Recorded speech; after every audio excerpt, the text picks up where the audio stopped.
Hello, fellow crypto security enthusiasts. Ledger is in the news again.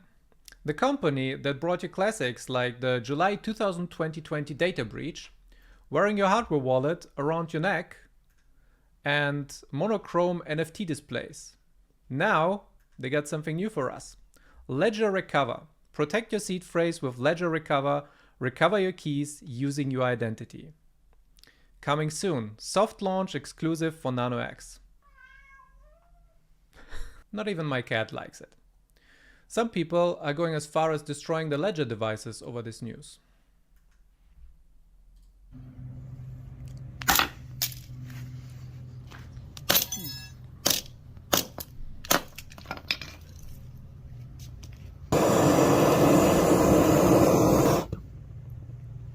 That one isn't even a Nano X. What is he doing? Boink. Destruction. I went down to the pits and I sifted through hours and hours of information. Threats over threats. Despair. Anger. Hate. The occasional little bit of information. And now I'm coming back to you. What do you say? Let's go. In and out. 20-minute adventure, and I'll share everything that I found with you in this. Ledger Recover. An exciting update. Let's start with the overview. This is actually all old news. There was a Wired article on the 2nd of May, and they covered basically everything. All the information was there, and there was even some more. Escrow tech was named, which is not named anymore, and it just says now unknown third party. So maybe they jumped off, but we don't really know. Now on the 16th there was an official release, and there was videos. There is the website that went live and so on. Let's have a look. Yeah, you see it. Oh no, you can spill it. Yeah, everybody needs their seat on the flight. Ledger Recover, provided by CoinCover. The backup solution for your secret recovery phrase. So you can recover your wallet anytime, anywhere, without your secret recovery phrase.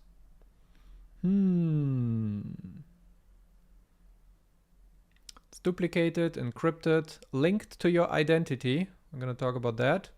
And split into 3 fragments. Each encrypted fragment is secured by 3 companies separately. Your identity is the key to your wallet. Verify your identity using your ID and face recognition. So here we are. It's a backup restoration of your seed words. It's opt-in only, apparently. Identity information is collected by ledger providers on feeder. Firmware update is required. It stores the free shards with third parties.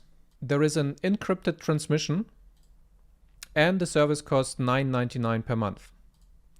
The soft launch is only for Nano X, and there is also a 50k insurance policy included in that service. Right now it's limited to EU, UK, Canada, and USA, but they want to extend the service to other jurisdictions as well. So, the announcements. There was the reveal on ledger.com. There was multiple Reddit discussions, mostly negative. There was Twitter reactions, mostly negative as well.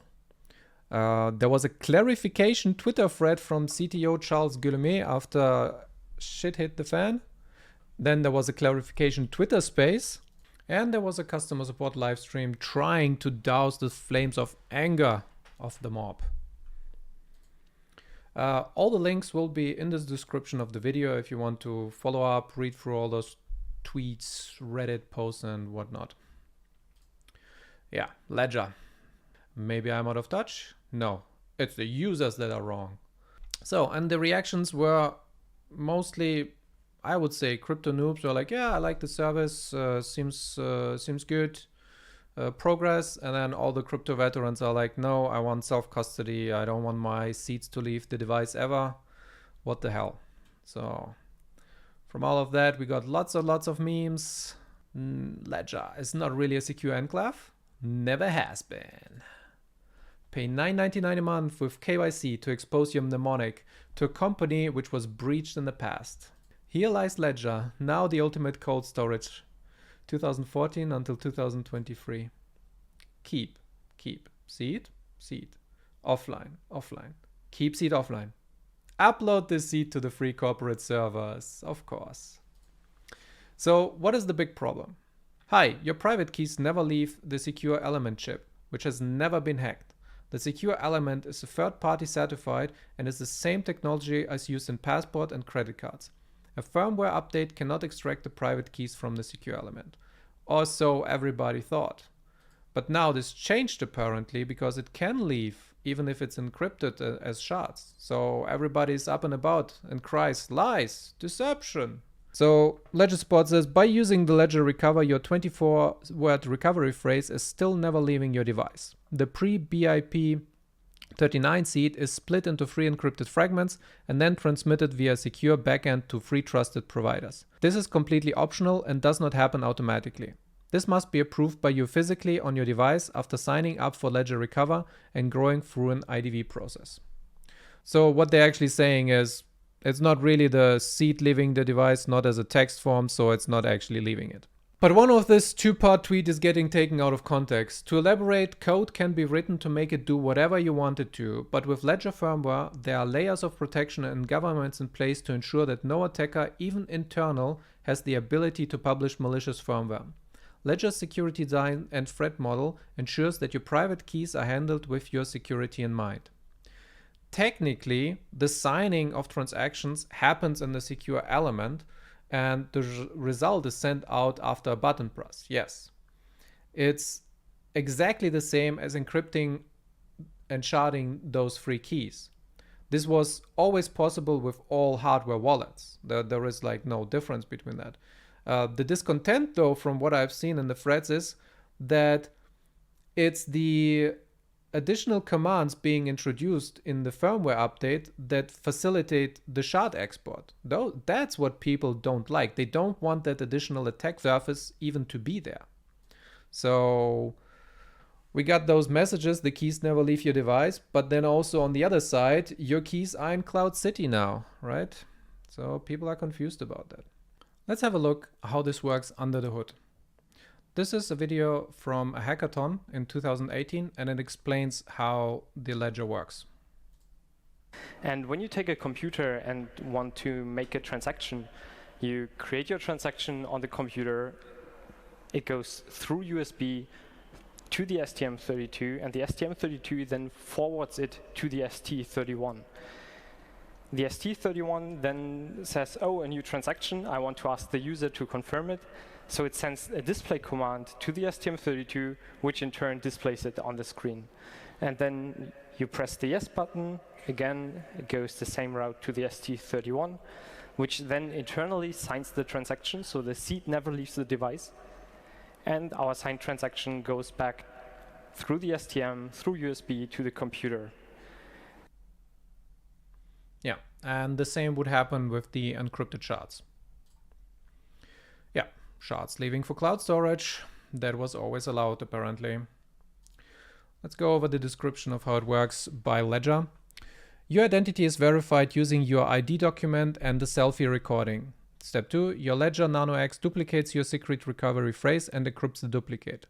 This encrypted duplicate is the backup for your secret recovery phrase. Step 3, the backup for your secret recovery phrase is linked to your verified identity. The backup is fragmented into 3 pieces. Each of the encrypted fragment is secured independently by Ledger, CoinCover, and a third provider. Here the third provider is unknown, so it doesn't seem to be escrowtech anymore. How to set up? Create your Ledger Recover login, use your email and a password. Add your payment details. On Fido, the ID verification provider will guide you in verifying your identity. Connect your Ledger Nano X. It will generate and secure the backup for your secret recovery phrase. Log into your Ledger Recover. Connect your Ledger Nano X and confirm your personal details. On Fido and electronic identification, the ID verification providers will guide you in verifying your identity. Step 4. The backup of your secret recovery phrase is restored on your Ledger Nano X. So note though that this doesn't say anything about passphrase or PIN here. But in general, it's just middleman with extra steps. And there are 3 companies that the shards are being sent to. They are all in 3 different jurisdictions. Ledger is in France, CoinCover is in UK, and the unknown company is which is possibly escrow tech, would be in US. Those can collude though, so kind of meh. Ledger Recover is provided by CoinCover. CoinCover provides the gold standard in digital asset security, addressing the most significant barrier to mainstream adoption: trust. If wallet access is lost, CoinCover offers encrypted and military-grade storage for retrieving the key. Ledger Recover comprises extensive identity verification processes performed by CoinCover within a secure environment built by Ledger. As an added layer of protection, subject to investigation, 50,000 compensation may be available from CoinCover in an unlikely event that something were to go wrong. So notice how it says performed by CoinCover within a secure environment built by Ledger. So it stands to reason that if they are building the environment, they're also, for CoinCover, they're also building the environment for the third company. So basically it's all just one company, one service, one technology, and it's all accessible, or at least the tech is all known to Ledger. So it's like same, but different, but still the same. So what is the bad? Customers are losing trust.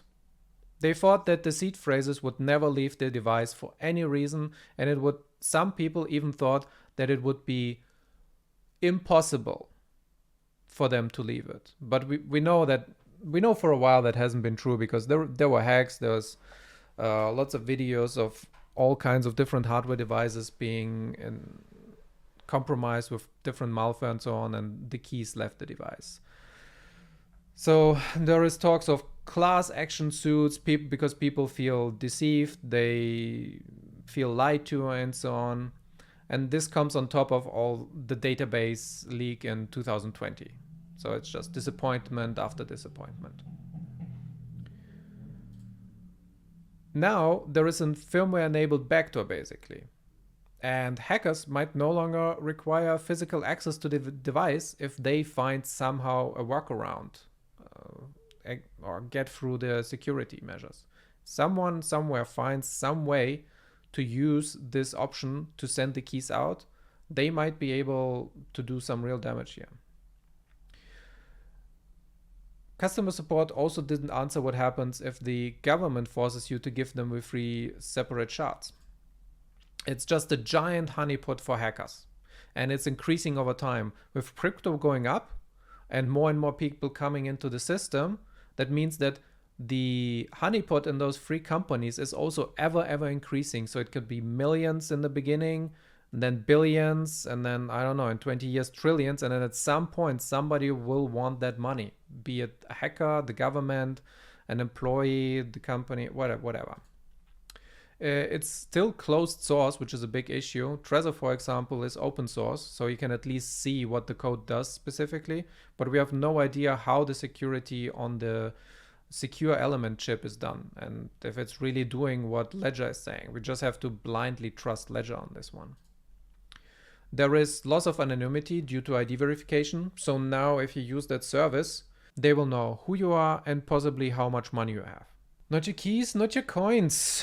Remember, anytime that the shards are outside of your control, somebody somewhere might be able to put them back together and misuse them. Customer support is dodging questions. So there is, like I said, there is no information on how the PIN is used. There is no information if passphrase is sent out. There is no information on how the shards are stored, how the system works, nothing. Shards possibly stored for 9 months after payment lapse, because they allow you to restore for up to 9 months after you didn't pay. All in all, Ledger Recover is just KYC, honeypot, middleman, and cloud service all in one. That's what it seems to me. There are all those additional attack vectors that you usually do not want. Ledger, CoinCover, unknown company, they can be hacked. The identity information could leak. That's the Onfido. Identity information could be used or sold, be it by Onfido or by a leak or by a hacker. In case of bankruptcy, the shard go to the highest bidder.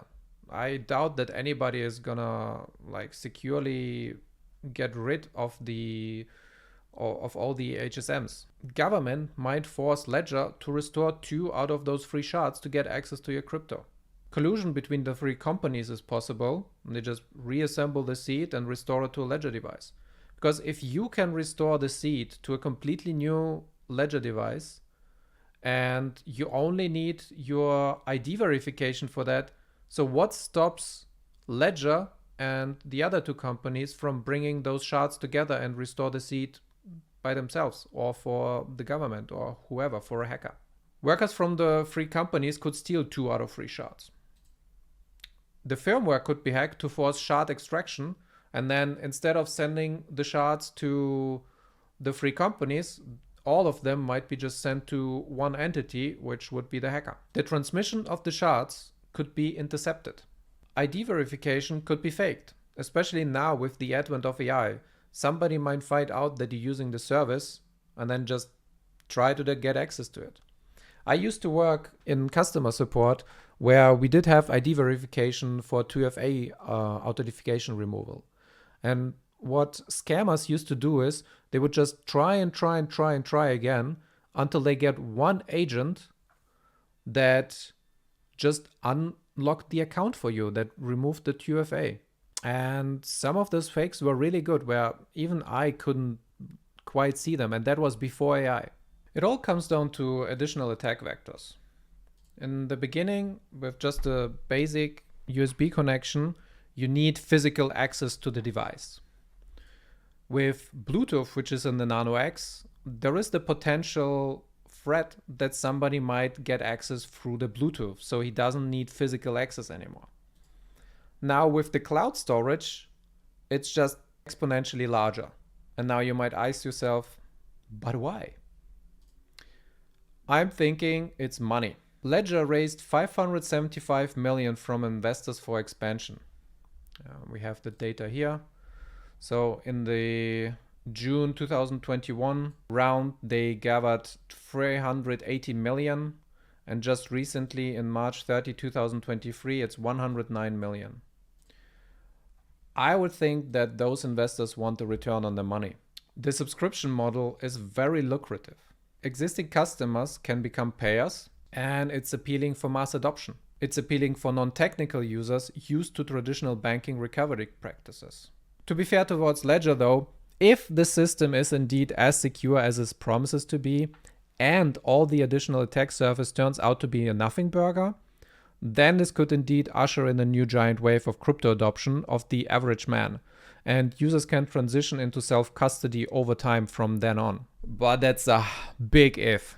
Basically what we have right now is Ledger as the company, we got the existing customers here as a small user base, and now they want the bigger share of the customers they want to attract. That's all the people that cannot get into crypto right now or are fearful, they need the banking, somebody holds the hand and so on.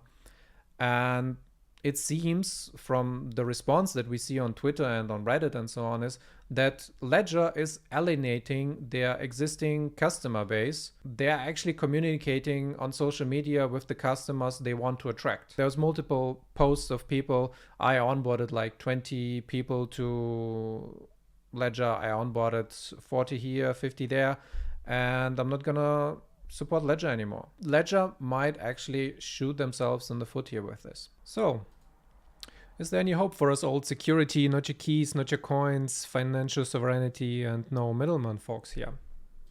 Maybe. Systems like this on a corporate level require months and years of preparation and contracts, lawyers and whatnot, and so on. So that one's gonna be hard to swallow if they don't follow up with earning money here. This change might also be in part prompted by government pressure, the MICA EU regulation, and Ledger is situated in France. Due to the possibility of the firmware update, the trust is gone on this. So even if they revert everything and they remove recover and they pledge not to do this anymore, there is still us now knowing that it was always possible to do a firmware update, and suddenly the seeds can leave the device. Any stealth firmware update might introduce the option later down the road. And open source is unlikely due to the secure element chip. The secure enclave has an NDA. Anybody who is working with that is not allowed to share any of the information that is proprietary to the chip. So I'm not thinking that this will ever become open source. They could change their whole infrastructure, but that would also take like years to change over time.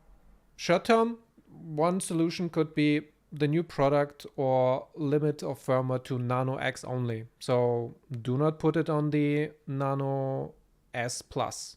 It is already apparently not possible to put it on the Nano S, by the way. And the last point is the pin was not clarified. So there is the chance that if the pin of the device is actually part of the encryption, that this one is only known to you, and that it would at least add an additional protection if it's sent into the cloud. So are there any solutions that we can have short term?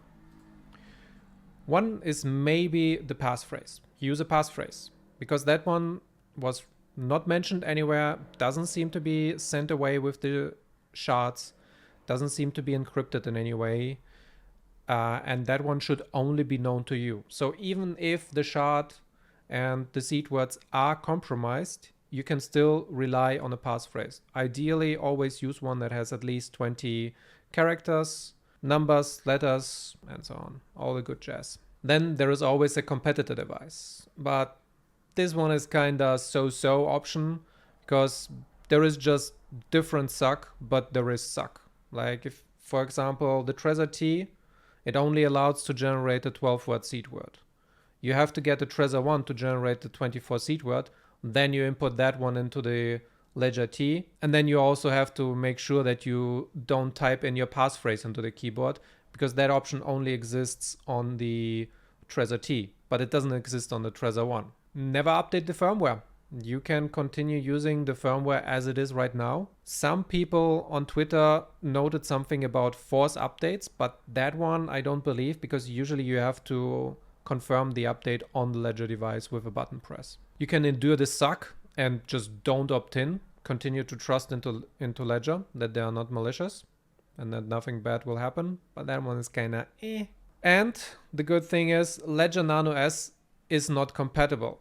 They're saying that on their own website in the FAQ. That is the original Nano S, not the S Plus. What Ledger devices are compatible with Ledger Recover? Currently, Ledger Recover is compatible with Ledger Nano X. In the near future, it will be compatible with Ledger Nano S Plus and Ledger Stacks as well. Ledger Recover isn't compatible with Ledger Nano S. And my personal assumption is that this is because of the limited RAM space available on the device. So they probably would have added it, but they just can't. At the end of the day, it comes down to this. Do you trust Ledger, or do you say no thanks? I personally will never use Ledger Recover, and I wouldn't recommend it to any of my onboards. I have in the past, and I still recommend to stay away from the Nano X Bluetooth. And I was very sad to see that Ledger Nano S original was thrown out of the shop. For existing users, this is all unnecessary attack vector. Hence all those reactions like, yeah, there's a masterclass on how to kill your core business trying to innovate. I kept recommending you guys even after doxing your customers, but this is the final straw. Some of you all have never done security threat modeling. Ledger implemented the capability to send your seed phrase off this device. This increases the attack surface area. Your device is now less secure regardless of whatever or not you sign up for the recovery service. There are many more. And for somebody who's completely new to crypto, any hardware wallet is still better than having MetaMask and having the seed completely exposed to the internet in a hot wallet. So the situation is difficult, I would say. Very difficult. I personally, I will keep using my Ledger Nano S and my Nano S Plus until there is more information. I'm in a wait and see kind of mood here. So the moment that the firmware cannot be updated anymore, or I'm forced to update to the new software, I will not use the Ledger Nano S Plus anymore. And then I will still be able to use the original one. For me, it's a no thanks. Because crypto is supposed to be trustless. Not your keys, not your coins.